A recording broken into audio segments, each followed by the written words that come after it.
Welcome to Veterans Chronicles. I'm Greg Corombos. I'm honored to be joined today by retired U.S. Air Force Colonel Joe Peterburs.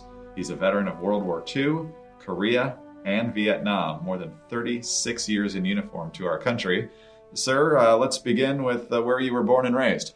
Well, I was born in St. Paul, Minnesota on the 25th of November, 1924. However, when I was about 4 or 5 years old, we moved from Minnesota to Wisconsin.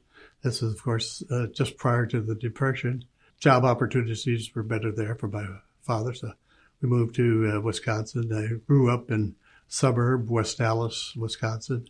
Went to Catholic school there, Holy Assumption, and was a top-notch server at Mass and stuff. And I had a vocation to become a priest.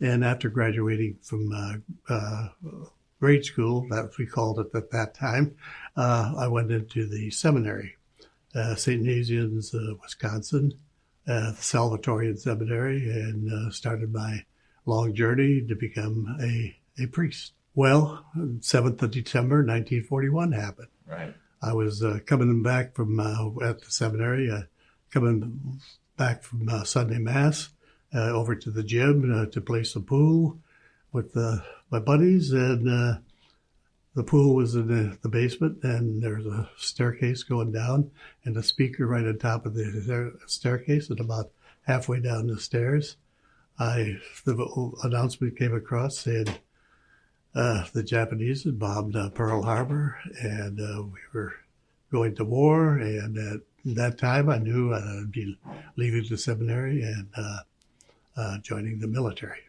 Why did you choose the Air Corps? It was the quickest way to get a commission, and I had no previous background or inclination toward aviation, but I'd watched all the old movies, World War I movies, and I really loved the aviation movies, Dawn Patrol and things like that. And I thought that would be a good way to go. So anyway, I did leave the seminary at the end of the semester. I was 17 at the time, and I tried to get into the Navy, but because they were taking recruits at 17, and I failed the eye exam. So I'd heard that carrots were good for your eyes, so I started eating bushels of carrots. And then on my birthday, 25th of November of 1942, I took the competitive exam for aviation cadet acceptance, and I passed that and was sworn in on the 30th of November as an aviation cadet. So you failed the Navy eye test, but the Air Corps was perfectly... Well, by that time, I guess all those carrots... The carrots paid off. Yeah, they actually paid worked. Off. That's fantastic. Yeah. So where did you train, and what did you fly in training? Well, I started out with primary training and with the PT-17, the Stearman, the biplane, open cockpit. Got soloed in, I think it was 6 hours, a little under 6.5 hours. And got about 65 hours in the Stearman, and then went on to basic. And basic was the PT-17, which was a metal aircraft and a single wing, and but not retractable gear. And got about 85 hours there. And I got set back a class because there was no room in the advanced at that time, so we had to wait another month before we could go into advanced training. And went to advanced training in Dothan, Alabama, flying the Texan, the AT-6. Graduated as a second lieutenant, fighter pilot on the 15th of April 1944 at 19 years old. So you arrived in England in November of 44, is that That's right? correct. After graduating, we went to what we called an RTU, a replacement training units, and I was flying P-40s. I got about 150 hours in the P-40, and then I got my assignment to England and was assigned to the 20th Fighter Group, 55th Fighter Squadron, flying P-51s. I checked out in the P-51 and got about 20 hours. I flew the B, C, and D models, and then after about 20 hours, I was combat ready and started flying combat.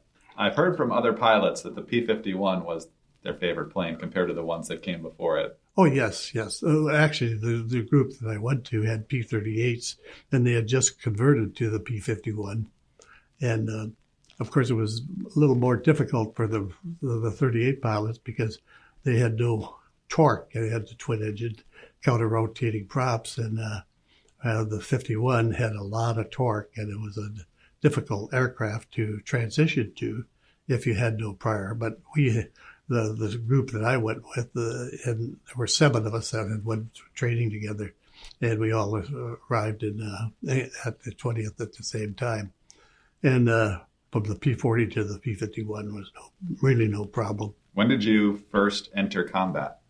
I had my first mission on the 12th of December, 1944, and it was a routine escort mission. And I flew 48 more missions, and the last of which was my 49th, and the most exciting. I had a lot of really good missions. I loved the strafing part of it. Our primary mission was to escort the bombers, of course, to protect them to and from the target. However, we did have fighter sweeps sometime, and then we also had some, depending upon the combat environment, we would be allowed one squadron of the group would be allowed after the bombers hit the target, would be allowed to go down and look for targets of opportunity.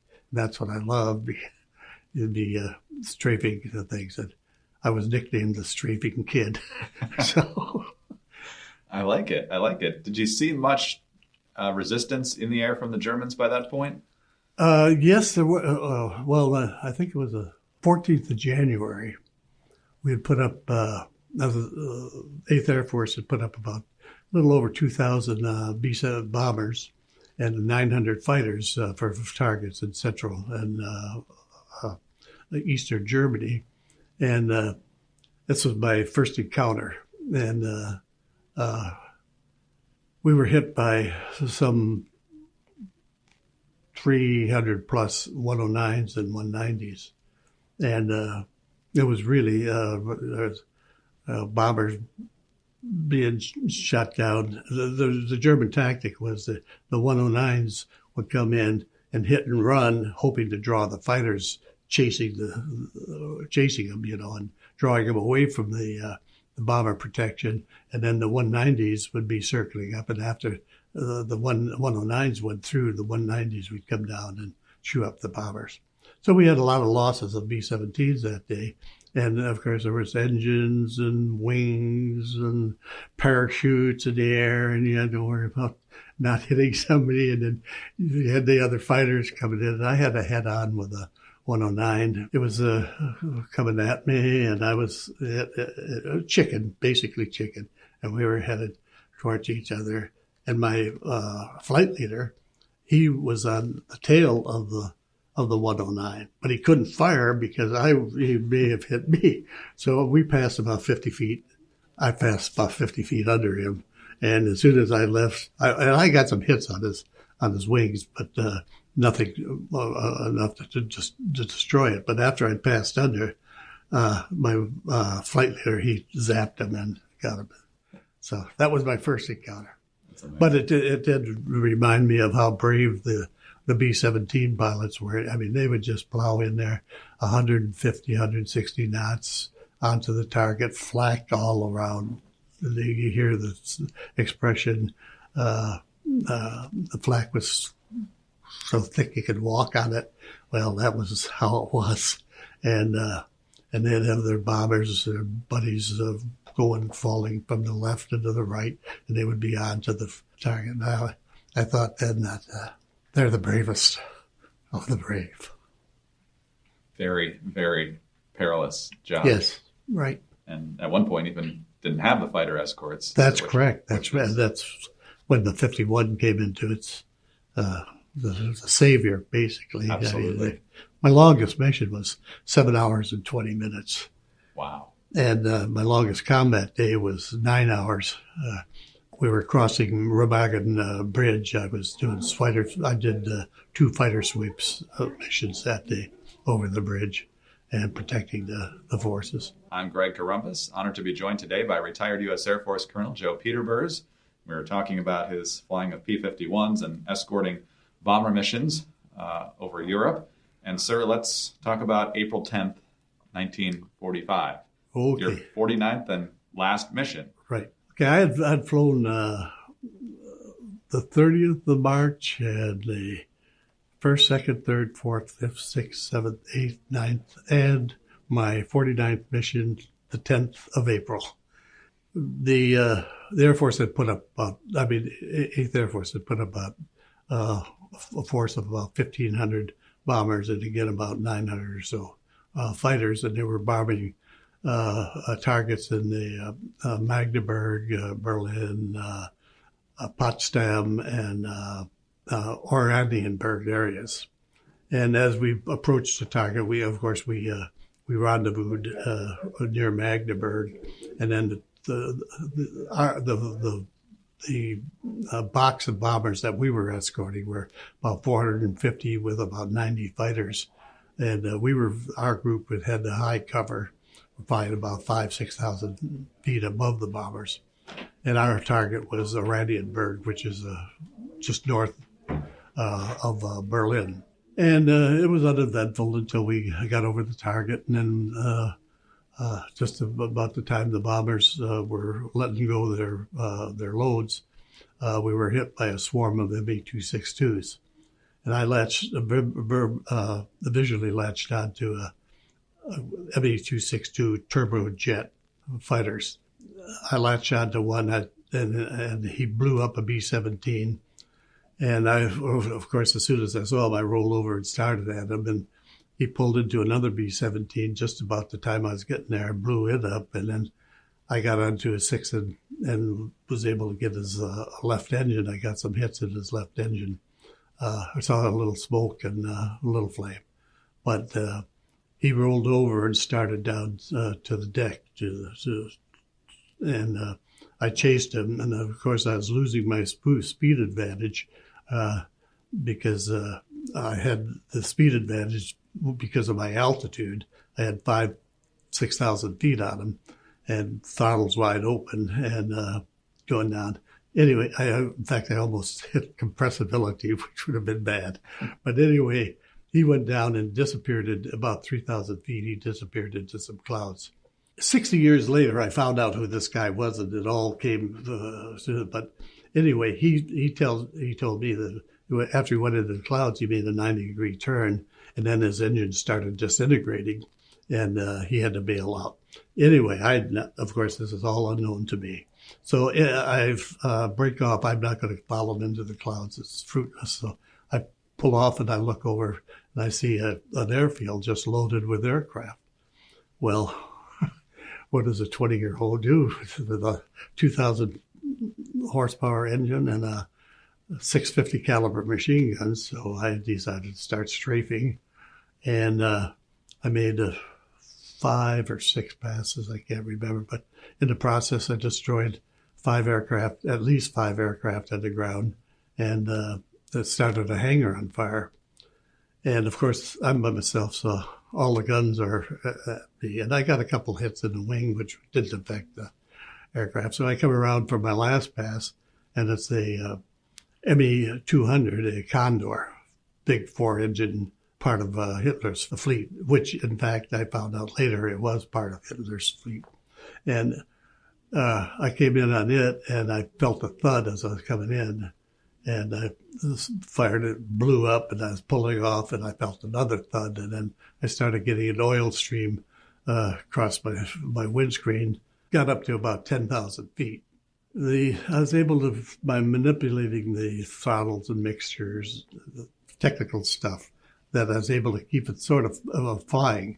So I decided to head back to the west the east was closer. The Russians were closer, but I felt that my chances were better if I went to the west. So I started back towards Magdeburg, which was about 90 miles away, and slowly losing altitude. And by the time I got to a little town about Berg, which is probably 15, 20 miles from Magdeburg, I was down to 1,000 feet.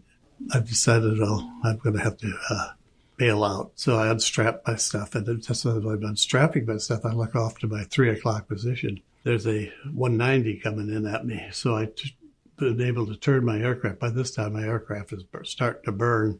I turn into him, and he fires his rockets and misses. And by the time I complete the turn, I'm down to 500 feet. I think, I'm too low to bail out. So I'm looking for a place to land, and then of course, this is all milliseconds, taking place. I think, well, I'm unhooked. I'll kill myself if I try to bail in. I'm not strapped anymore because I unhooked to bail out earlier. So I decided to bail out. So I'm over to the side about 350 feet. I figured I let loose of the aircraft, and I have to go out to the wrong side, go out to the right because the torque would throw you away from the aircraft, but the right side was burning. So I have to go out the left side. So I go out the left side. I hit my knee on the horizontal stabilizer and then pulled my ripcord, the chute opened, I swung once, it hit the ground hard. And it was, fortunately, it was a spring, and it was a big farmer's field. And it banged up my back a little bit and my legs, but I had burns on my arms and legs. So I get up to see what the situation is, and I'm in this middle of farmer's field, nothing, no trees, nothing for 100 yards all around.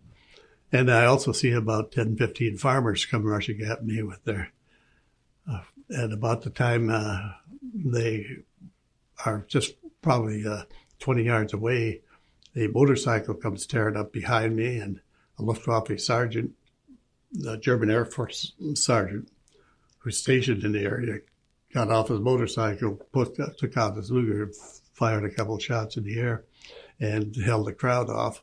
And about the same time, a group of big mucky-mucks from the town, probably the Burgermeister, and I know the chief of police and several others, and they were talking to the Luftwaffe sergeant, and he agreed to let him take me into town to start questioning me and this sort of thing.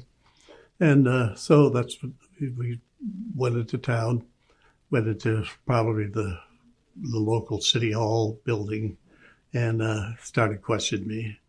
And the chief of police was probably a World War I guy. I remember this like it was just, and he had the right hand that was a black leather hand. I don't know if you've seen some of the old movies in the 40s, but that's how they always were depicted. And he had a green uniform and a real leather funny hat. I knew he was a police chief. And he pulled out his Luger and wanted to shoot me on the spot. And the Luftwaffe sergeant, no, none of this. And the crowd was starting to gather and making a ruckus outside. The sergeant said, "We're going." So he takes me to the local airfield that he was stationed at, which was probably 20, 25 minutes away. And so I put in the brig there and questioned for a day and a half of Gestapo questioning. No physical stuff, just relentless questioning. And during the 2-3 days I was there, the British were doing their night bombing this time, and I was sitting there in the bomb shelter with all these Germans. They were getting the hell bombed out of them, so, it wasn't very comfortable. Anyway, after about, I think it was on the third day, they took me to the rail station and put me on a train to Stalag 11, another POW camp. It was all British. As I was standing there waiting for the train to put me on a train, one of the workmen at the station, he handed me a bottle of schnapps and gave me a swig, and I'd never tasted shit. And it was a pick-me-upper. Anyway, I hopped on, I was put on the train and ended up at Stalag 11, and there was only about 200 prisoners left. They had moved out the main body of the prison camp, several thousands. And there were about 200 Tommies, British Tommies there.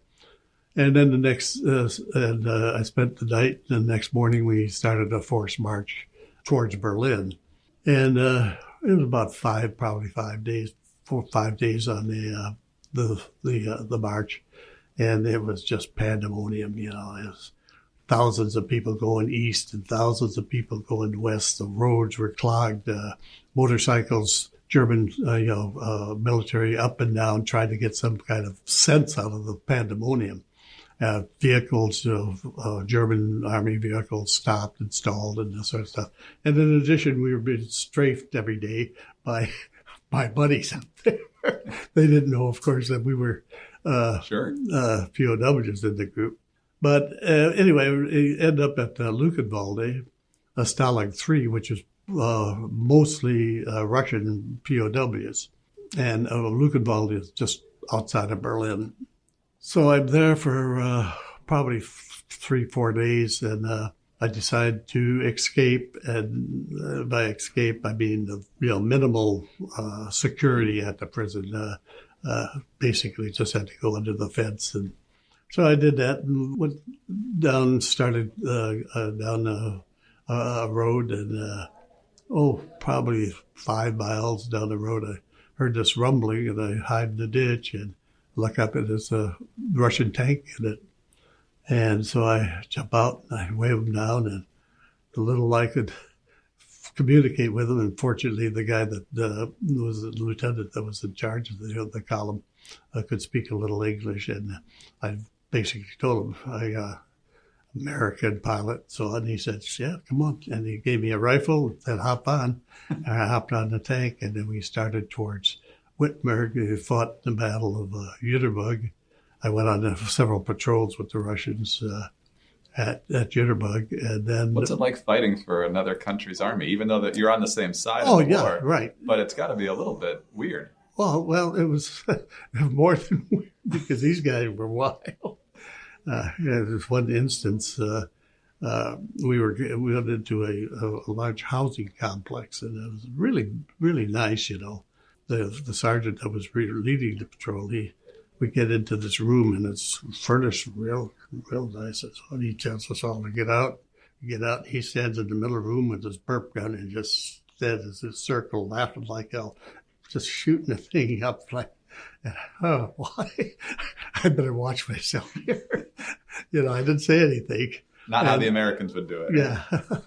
But anyway, then we started on the thing, and we had an insurance. I think it was probably 7, 8 days by the time we got to Wittenberg, and the battle had just subsided in Wittenberg. But we had several skirmishes on the way, which was okay. And then at Wittenberg, of course, at this time there's some political tensions between the East and the West, and I felt sort of like I was being secured or watched over a little more than necessary and usual. When the American patrol came across to meet the Russians at the Elbe at Wittenberg, they had me sort of hidden way in the back. However, the sergeant in charge of the American patrol, he saw this flight suit back there, and he knew that was an American flight suit. So he started discussing, and they had a little argument, but then they finally released me to the patrol. So I returned from the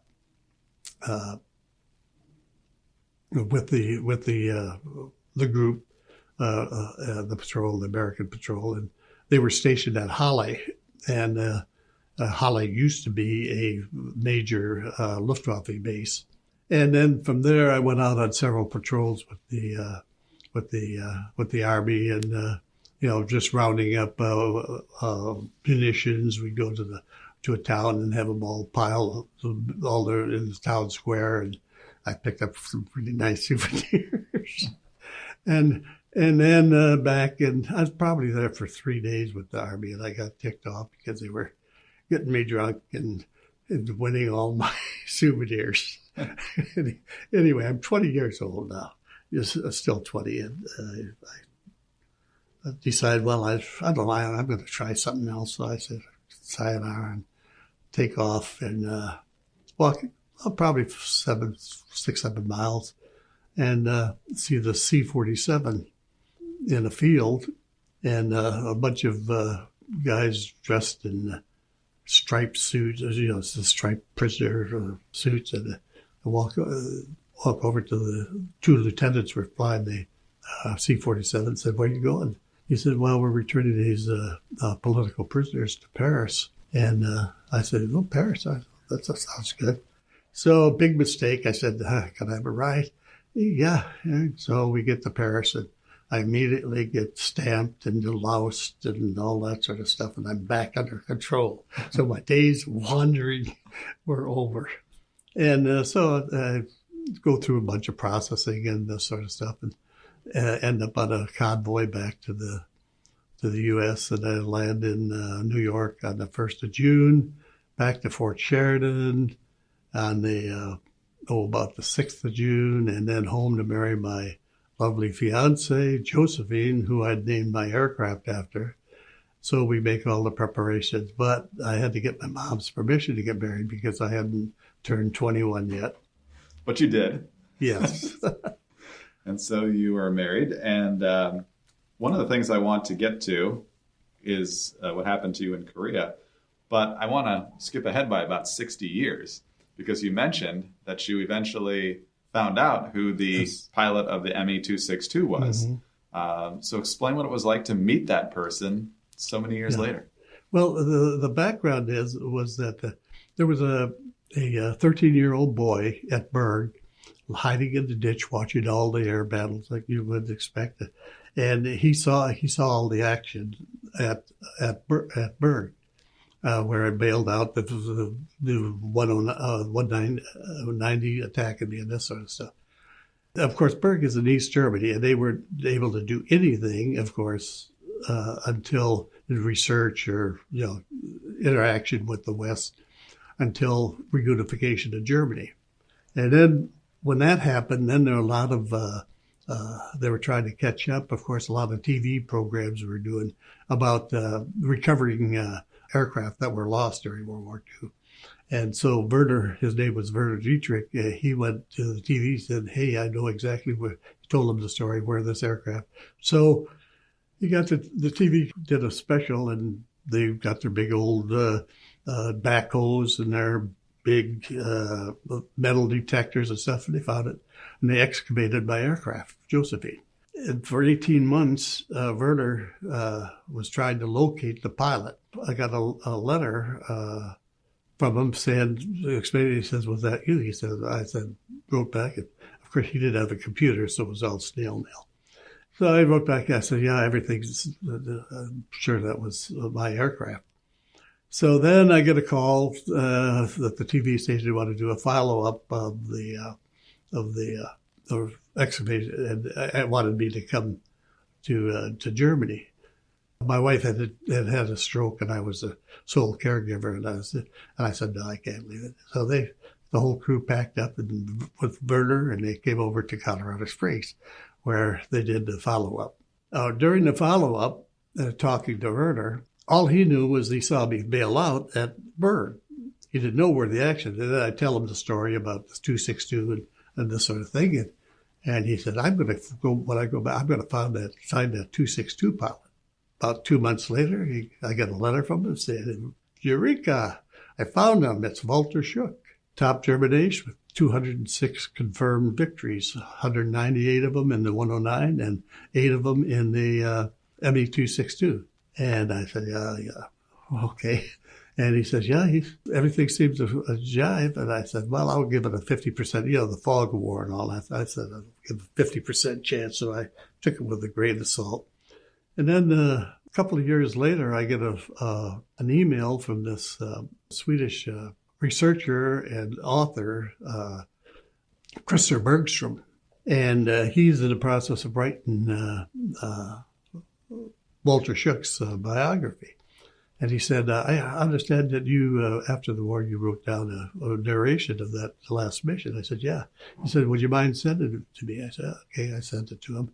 3 days later, I get an email back saying, definitely 100% sure you're the one that shot down Walter Shook. I thought, well, how can you be 100%? He said, everything jived perfectly, all the timing and everything, and places and where you were. And I thought, yeah, but I'll maybe 90% of it, still not positive. He says, yes, positive, because you, in your narrative, not knowing anything about Shook or anything else that's going on, you say that you see this ME-262 shoot down 2 bombers. In fact, Walter Shook is the only person, the only pilot, the only 262 pilot that shot down 2 B-17s in a row during that mission. In fact, he shot down 4 because he had shot down 2 in an earlier box that he attacked, and then he came over to your box and shot. He said 100%. So I accepted it, and in May they were doing Walter was coming to the United States, and he was visiting an old mate from the Luftwaffe who had migrated to the States in the 50s. Anyway, they were coming to visit him. So I went on the 18th of May, 2005. We met in Vista, California for the second time. And we had an immediate rapport with him. And we became close friends, and for the next, until he parted in 2016. He was 4 years older than I, and so he was 94 when he passed away, and I'm 94 now, so it's 4 years ago, whatever. Yeah. Do the math. But anyway, we did many air shows, and I visited his home in Germany, and he visited me in California, and we had a great time. And a lot of he told me all his tactics and this sort of thing during the whole war. And he was really a gentleman. He was known as the Eagle of the North. He did most of his kills in the Izmir, which is the North Sea area. They were stationed out of Finland. They were interdicting the traffic, lead-lease sort of stuff that was entering Murmansk. And so he had 100, and most of them were Russians, 198 and 109. And then he was transitioned to the 262, the turbojet. And on his first mission, he destroyed 3 aircraft. On his first training mission. Anyway, he was a great guy. Honored to be joined today by retired U.S. Air Force Colonel Joe Peterburs. We've talked about his amazing service in World War II. He's also a veteran of Korea and Vietnam. Let's talk a bit about Korea in our last few minutes here. From what I read, would it take just a few hours for you to re-qualify to fly for the Korean War? Well, see, after the war, I went into administrative type jobs and was just flew for proficiency. And so, and I flew B-25s and T-6s and C-47s and stuff like that, all no fighters. In 1951, I got orders to Korea, arrived at the 18th Fighter Bomber Group at Busan. I had been a finance officer prior to getting my orders, accounting and dispersing. And the commander, General Rogers, knew that I had 2 brothers killed in the war, and he didn't want me to fly combat. And I was very, very upset about that. And so after some, he was sort of basing it on the Sullivan thing, where they, and I told him, I said, look, that is for the last surviving son. That you can exercise that, but not. I still have several brothers left. So anyway, he relented, and I checked out in the 51. I got 5 hours or something in it, and then it started my first combat mission with bombs and rockets and stuff. And I'd never fired a rocket, never dropped a bomb. So anyway, that must have been my instincts were pretty good. So I did a pretty good job on that mission, and it flew 76 missions. A couple of them battled them, but I got one mission which I got a 50 caliber right through the prop. I didn't know it, and I didn't know it was through the prop. I got this big flash in front of me, and then my aircraft started just, vibrating like heck. And so I didn't know if I'd have to bail out or not. But our base was only about 50 miles from the DMZ, and this was in a punch bowl just across the DMZ. So I made it back to base and landed and taxied into my space and turned off the engine, and the pop, poop, poop, and there the blade is, and a big 50 caliber hole right in the blade. Wow. So I thought, that's okay. And then another mission, I was leading a flight of 4 with napalm against enemy troops dug in along in trenches along a mountain ridge. So we went ahead, we had napalm and rockets, so we did a good napalm run. And then came in for the rocket run. And of course, nothing was, you had to have your aircraft straight and level because the rocket will go as your aircraft is going. And if you're in a slip, the rocket will slide. But anyway, you had to go. I popped off my first 2 rockets, and I was popping off my third, and I got small arms cut through the wing root, blew the canopy, big explosion inside the cockpit. And I reach out, and my face is full of blood, my hand's full of blood. So I don't know what the heck's going on. So my wingman, I wobbled him. He lost his radio during the thing, so I couldn't communicate with him. So I communicated back to the home base, and not knowing what the extent of my damages, said I was coming back, and I wobbled my wingman in, and he come pulling in next to me. And so we went back and got the base. So we go to the base, and we peel off, and my big wingman peels off before I do, and he comes in and lands, and all the meat wagons are down there. The fire engine began following him. So I land, and no fanfare or anything. And so I taxi to my parking slot, and crew chief jumps up on the wing. I'm down getting my maps and stuff off the floor, and he said, and he is startled and slips off the wing, almost breaks his leg. But what happened, of course, when the projectile went through the canopy, plexiglass, it splattered.